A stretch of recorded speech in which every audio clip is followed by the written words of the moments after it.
Welcome, everybody, to another episode of Standout Women Live. I am your host, Michelle B. Griffin. Today is all about owning it.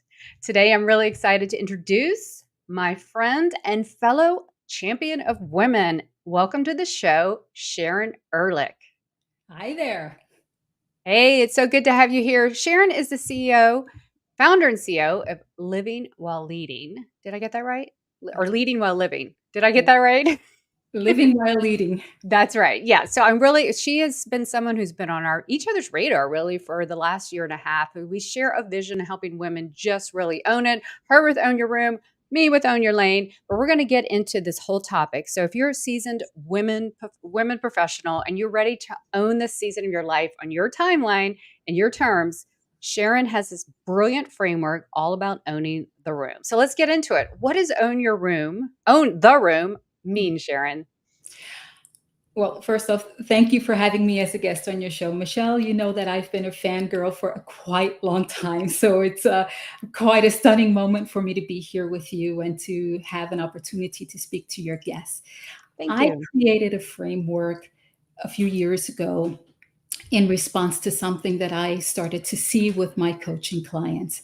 And that is that many of them were sort of going through their careers on automatic pilot, basically saying yes to any promotions that came their way without really being strategic around them, saying yes to taking on lots of responsibilities at home, saying yes to excuse me, basically everything. And my framework is about, hey, you own your time. It's about empowering yourself.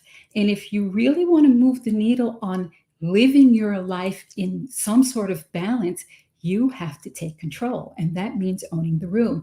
And the acronym OWN stands for observe, weigh, and negotiate. And so Mm. effectively, when I work with my coaching clients, I tell them, I want you to do an inventory of how you're spending your time. And this exercise alone can be extremely challenging because when do you find the time to actually take an inventory of how you're spending your time? Sure. That's almost like pulling teeth to try to find time, right? It's just so hard. So before we get into I want to ask the audience, for those just listening to the replay, are you having trouble with owning your time? Let us know in the comments. Tell us where you're calling from. And even if you have a question throughout the show, put it in there because we're going to shout you out. And if not, we'll come back and answer because Sharon is just loaded with so much gold and gems. Because Sharon, I kind of feel like this is like nodding to the proverbial oxygen mask theory, where you should probably put your oxygen mask on first so you can help others. But I don't want to put words in your mouth. Is that sort of what this is leaning into? That's exactly what it's about. And I can tell you from my own lived experience. I was a corporate executive, a global executive. So that meant that every week I was waking up in a new city. I had a school age boy and Mhm. a disabled mother I was caring for. And let's not forget, also a husband who also needed a little bit of attention from me. And I just kept piling it on and piling it on and piling it on. And there was one point where I came to a breakdown. And I'm not proud to share this with people because I'm a person who takes a lot of pride in having control over my life. But there was a moment where I felt like I lost complete control. And my mission here is really to help women save themselves from this. Recognize that you're on a path that is not sustainable. You can do it for months or even years, but there is a point where it does reach its breaking point and you have to do something about it. And so, like I said before, having an opportunity to work by yourself or work with the coach, start to do an inventory of where you're spending your time, how you're spending your time, and is that in alignment with how you want to live your life? Yes, we're doing things like probably, and this can work for entrepreneurs too, because I know you work on the corporate side, but any professional woman really here, we go through the motions. We just accept our life and just kind of go on endless nonstop motion until one day there's a breaking point, or you wake up and go, where did the last 10 years go? Or something happens that you go, I'm living, what the heck? And so you're here to help women save themselves, stop themselves at before it gets to that breaking point is what I'm hearing this. Okay, this is so good. So I think tell us again because I kind of swooped in before you could finish the own, or you did tell us the own. Remind us again what the own framework is because not only do you coach, you speak globally about this because this is really truly a passion and your purpose and a mission of yours, Sharon. Is that right? That's correct. And so just to go through the acronym again, it's observe, weigh, and negotiate. So Love the it. observing can happen in many different ways. This can be a very introspective exercise where you're taking an inventory of how you're spending your time, not only in your life, but in your career. And, I think it's worth mentioning, I have a lot of difficulty with this whole notion of work life balance because I think that it pits your work against your life. And at the end of the day, Mm, it's all your life, right? true. And so, what I like to frame it as, let's think about your life as a portfolio. There are lots of things that you want to accomplish. You want to have a career and you're ambitious. You want to be physically fit. You want to nurture Mhm. relationships, whether that be your family or your chosen family. You want to, maybe some people want to contribute something to the community. And the list is very long and very varied depending on who you are and what your interests are. And so this observation should not be very binary. Am I working too hard or am I playing too hard? But how am I spending all of my time across all of these different aspects of my life, which are important to me? I And love then, that. That is a new concept. Wait, yeah, portfolioing your life. yeah, That is so I love that because you're breaking through the status quo and the cliches that we hear, work-life balance, this, and this. So you're reframing this. This is what I love helping encourage women to do. Before we go further, I want to give a shout out to Meredith, who says this may seem small, but advocating for your own calendar is important. So, so true. I once booked solid aside from the lunch hour and I received an invite for a meeting. I decided it was important to have that time for myself in order to stay present. Good for you, Meredith. This is probably what you're like, yes, Sharon, this is exactly what you do, yeah. right? Right. Well done, Meredith. And what I could add to that is, a lot of folks will say, I can't find an hour. It doesn't need to be Yes. an hour, right? You can do it in tiny increments over the course of the day. And I don't think there's not one of us here who could not cobble together 30 minutes over the course of 24 hours to dedicate to yourself, not with your devices in your hand, but Yes. to yourself, whatever that Love that. means, sitting in a coffee house, writing in your journal, whatever it takes. We need that time and we deserve that time. I love that. You know what? I say to myself too, this is talking to me and probably a lot of people too. The amount of time we just unwaringly, unknowingly just suck in the vortex of social media scrolling because we're bored, putting something off. We need to own that time for us. So don't let social media suck the time that's really precious for you. So I think that's where I could probably do more time. For me, it's going on a morning walk because I kind of process, meditate, and do all those things. So even sometimes I'm short on time, I'll just do 15 minutes, but it really changes my point of view and, resets me. Before we go into the W and our next step, I want to give a shout out to G. She says, Happy Monday, ladies. Yes to Monday. It's Mindset Monday. That's why I have these.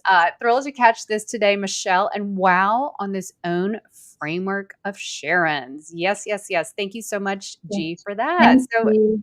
just resonating. This is one of so far since I just visited the show live.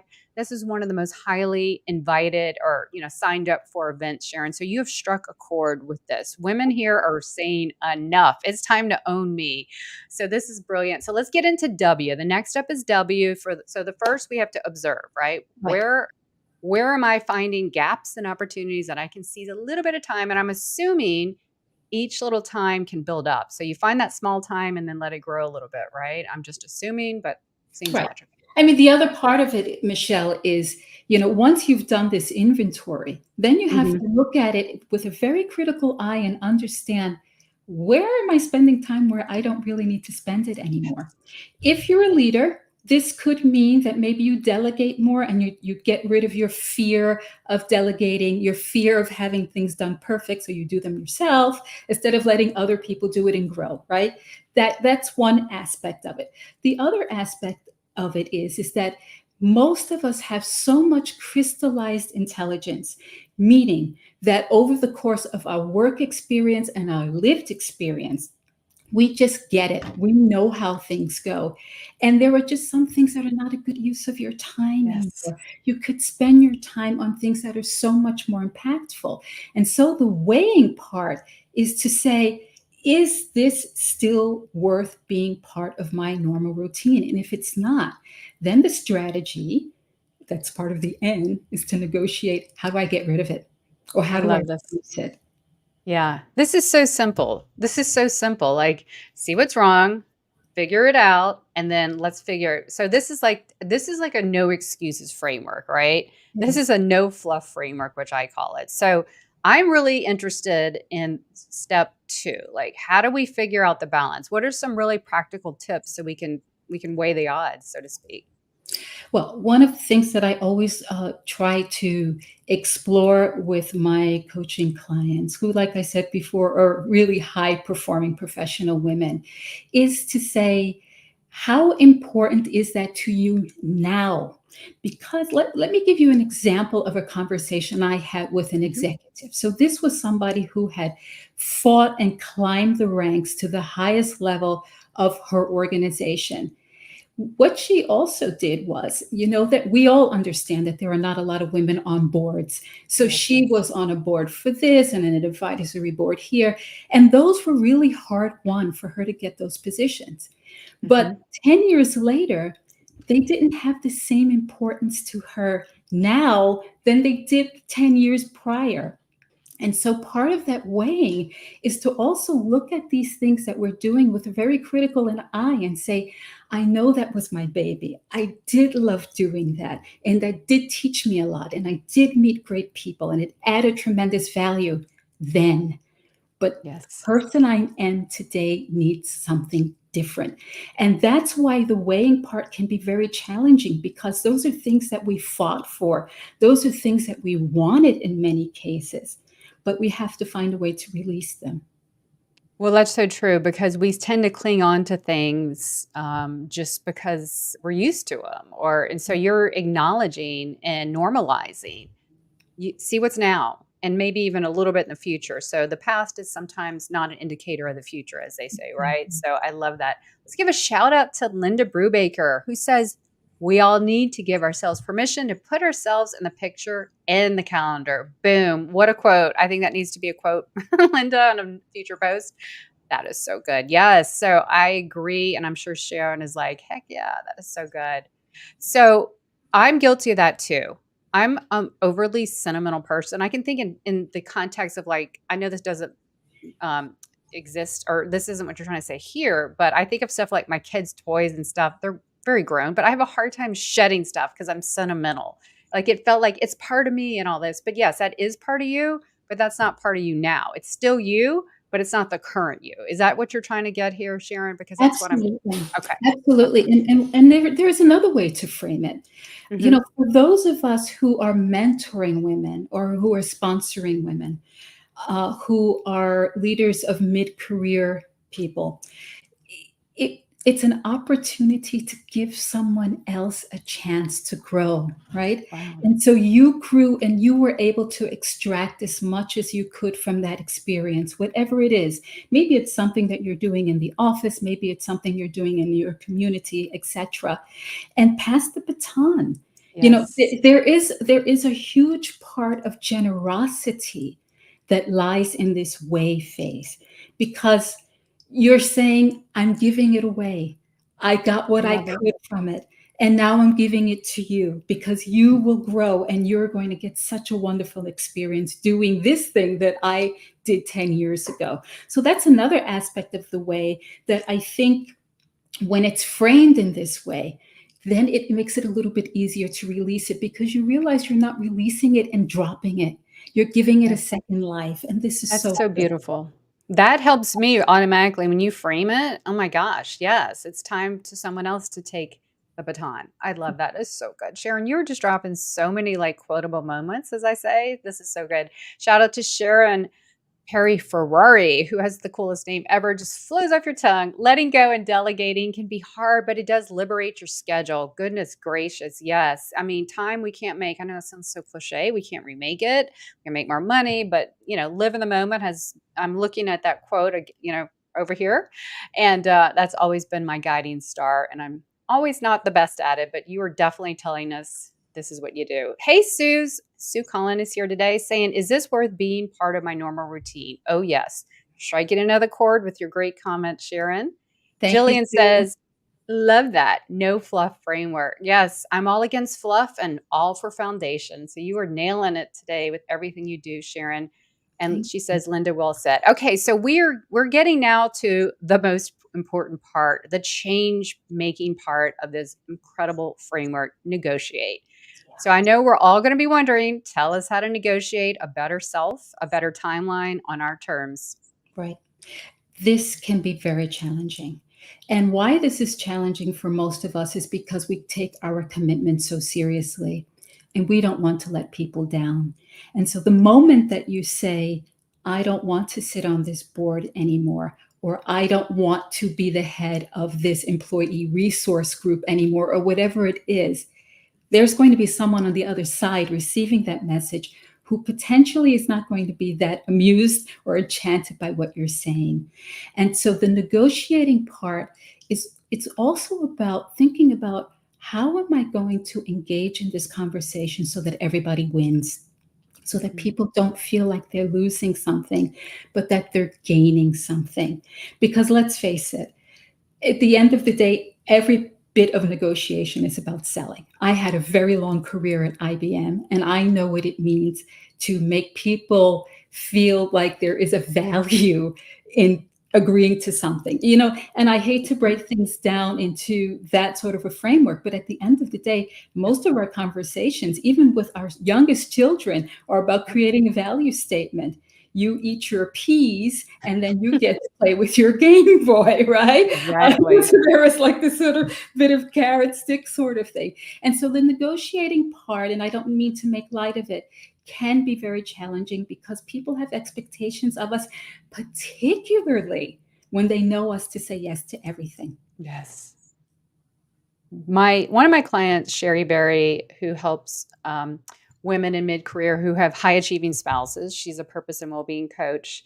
She coined the term, or maybe she's in her book that's coming out. She has this. She calls helium hand. We're always putting the hand up. Yes, can't say no. I used to do like that as because I'm a people pleaser at heart, but I'm learning. The younger Michelle was. I'm learning to still be empowering and helpful, but you got to frame it in your terms so you don't burn out. But I think that's where it is because, like you said, it's your reputation is always being the go to, right? And so maybe internally, is this what I'm hearing you say? It helps us. We're scared. We're scared to maybe lose that power or that reputation that has really propelled us in our careers and our businesses. So the challenging part is very real, but I'm sure you have some really strategic and tactical ways to do that. What are some of the best tips you would suggest? Well, first off, I think when it comes to family, because let's face it, family is a large part of the helium hand, as you just described it, is to really get people on board with what it is you're trying to do, to get them to understand that they can also contribute in some way. This is a big topic, I would say, for a lot of my much more successful and much more accomplished women because they're a little bit older.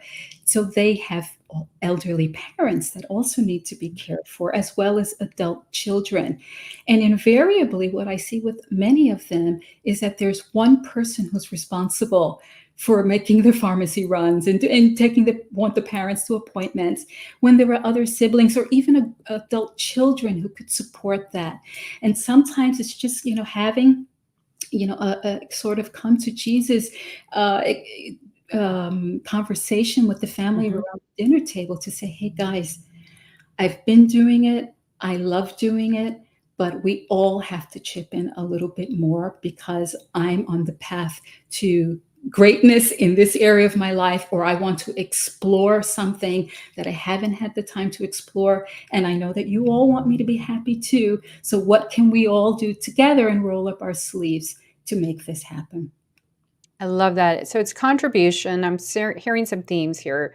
You're leading with contribution. You're leading with knowing your purpose and your why to kind of rally the troops and not just say, I'm done, it's all yours in whatever context, to really just tell people from an emotional point of view. We connect as emotionally, humans. So bring that in with a strong why factor. And then how can we work on this together? So you're not just dropping the load of whatever it is in someone's lap and say, see ya, I'm done. So, because no one wants to do that, right? Because that's probably why in your mind you're thinking, I could never do that because you envision maybe a conversation like that. So you're bringing it kind of in the middle and saying, how do we work for all of us together? What's best for the situation? I absolutely love that reframe. That is negotiation 101, which I'm not skilled at. I mean, I've not been trained in that, but I'm assuming that would be some of the core elements on this, Sharon. Right. That's one way. The other thing that I find really astonishing is that oftentimes we engage in things that can be outsourced with almost no investment. Yes. I have a dear, dear friend of mine who is extremely accomplished, and she was complaining to me that she was so stressed because she had to iron her husband's shirts. Oh, Who's wow. he's also very accomplished. So I mean, you have two successful people, and I just thought to myself, is there any reason why those couldn't be sent out for service? Yes. And it was something that never occurred to her, Wow. right? And it's Really? something so simple, so Hmm. that's another part of the negotiating. If you have the resources, get rid of those things that can be done by others much more efficiently. Hmm. Services, maybe you hire people. We all have folks in our lives who are looking for some additional income, young Hmm. teenagers or even elderly people who want to do a little bit of extra work. There's so many resources out there that will not drain our budgets. Some of us can afford it, and some of us can afford alternatives. And I really ask people to think out of the box. If that's something that you cannot add value to, why can't it be done by someone else? It's Yeah, another. your time is more valuable. So, and your mental state freeing you up will probably let you be more of a contributor and accomplish more and probably make more money, than having those. Reminds me, I don't know if any of you listening or watching, or maybe you, Sharon, have read that book, 10x is greater than 2x. It's a huge book that I read in June. It changed my life. And basically, are we leading with 10x things, bigger goals in our life? Or are we just leading with all the things that are just keeping us really, in a 2x, like a really mediocrity, and just like not doing important things? And I'm really butchering the whole concept of the book, but it's transformative. I just had my mom read it the other day, and she's like, "Wow!" It just helps you see the bigger picture where you want to go in life, so you're not doing the mundane. So quality over quantity, very similar. And in the context of women, and this is professional women, even entrepreneurial women, I find, and I'm guilty of this too, I'm doing things because I'm a perfectionist. It's too much trouble, I think, in my mind to go tell someone else or hire someone else or explain. I think it's the time thing for the most part too. Do you find that people think, oh, that'll take too much time to have to go figure out another solution? Is that something you see as well? Absolutely. I mean, you know what? We are most guilty of standing in our own way. And what Yes. you just mentioned, Michelle, is absolutely essential. If you think about the greater why, what Hmm. is it that you really want to achieve? And what's standing in your way of getting there? And when you start to frame it in that context and you map it out, and I'm in a different generation. I'm still using pen and paper, so if you start to map this out and put your why in the center, and then everything that you're doing, and then you start to really ask yourself the question, how is this getting me to my big why, my purpose, whatever that is? The why doesn't always have to be a major purpose. Maybe your why is that you want to move from being a second line manager to a director in an organization. Maybe your why is that you want to spend more time in community work. It could be anything, right? And then Anything your heart's desire. It doesn't have to be the hustle, hustle, hustle. It's what's true to exactly. you, you know? Exactly. And Yeah. so how, so do all roads lead you to getting to your why? And I'm completely realistic. I know that there are certain things in our lives that we cannot release. It's Yeah. that clear. But you know what? There are a lot more that we can and that we can renegotiate. And I love so that. what part of the negotiation is also renegotiating your relationship with perfectionism. Oh, can I raise both hands here? I'm a perfectionist to a fault, and it's something I'm really trying to work on. It's really, really hard. And I guess at the end of the day, I've been told that's a form of fear.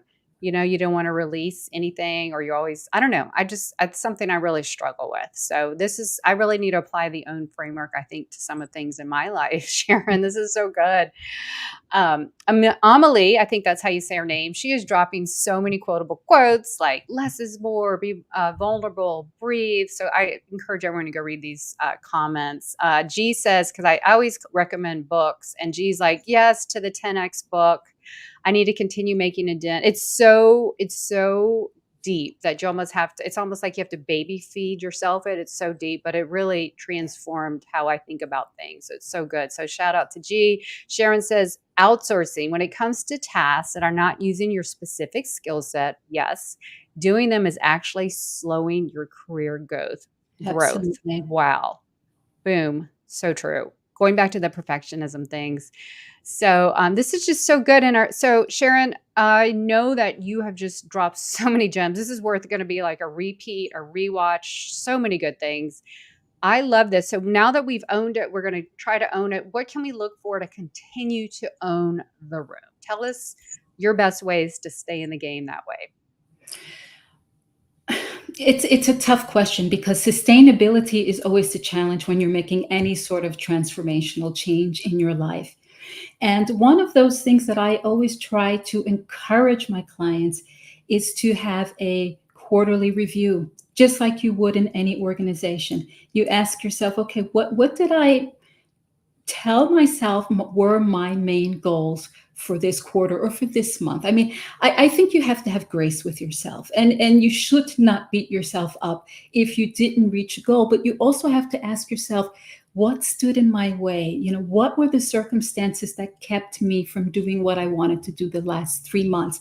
Because at least you don't let it get away from you. Because doing an inventory on the 31st of December so that you can set your New Year's resolution on January 1st, you just waste too much time and you lose time Yes. because you lose momentum, and then you beat yourself up because you don't have enough time to catch up.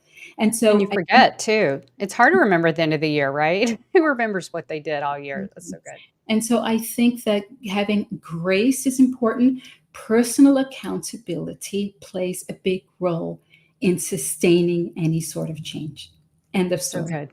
End of Well, story. going back to your whole concept of treating us like a portfolio, you look at your financial portfolio and go, okay, what's up and down? Where do I need to fix? So think of that. So it's a good tie into that. This has been so good. Sharon, you're so profound in what you say, what you do. You're an international speaker, you coach women, you have a podcast. I know those listening and watching are going to go, where can we learn more about Sharon? So where would we go? Well, I'm very active on LinkedIn. I have my podcast, which is called Living While Leading, 2 episodes a month. One of them is a live episode. And this live one was created to answer a problem I had when I was young, where I didn't have a lot of contact to accomplished women and thought leaders. And so I Nice. invite accomplished women and thought leaders on my show, and we discuss a topic. And it always ends up being a masterclass and a coaching session. You can also visit my website, livingwhileleading.com, where you can find out how to reach me. You can DM me. I am very good at communicating. You send me a message, I will respond within 24 hours. So that's how you can find me. Okay, everyone go check out Sharon. Everything she has given you so many ways to connect with her and learn more about owning the room. Sharon, this has been tremendous. As always, you are just so gifted in your thoughts, the way you frame things, so easy to understand and take action on. So I'm going to go follow the own framework, and I know there's a lot of gaps that I'm going to be looking for. So thank you so much for being on the show today. It was truly an honor to have you. It was my pleasure. Absolutely. Okay, everybody. This was just another gem dropping event episode. And I can't thank you enough for those that have watched live, those listening on the replay, and those listening on the podcast. If you have any questions between now and then, drop these in the comments. Sharon and I will come back and answer them. And we just want to thank you for spending your 30 minutes with us. And we hope and we know that you've gotten so much goodness to take out and start your week. So that's it for another episode of Standout Women Live. Until then, keep putting yourself out there. You have a brand to build, a message to share, and people to impact. I'll catch you next time. Take care.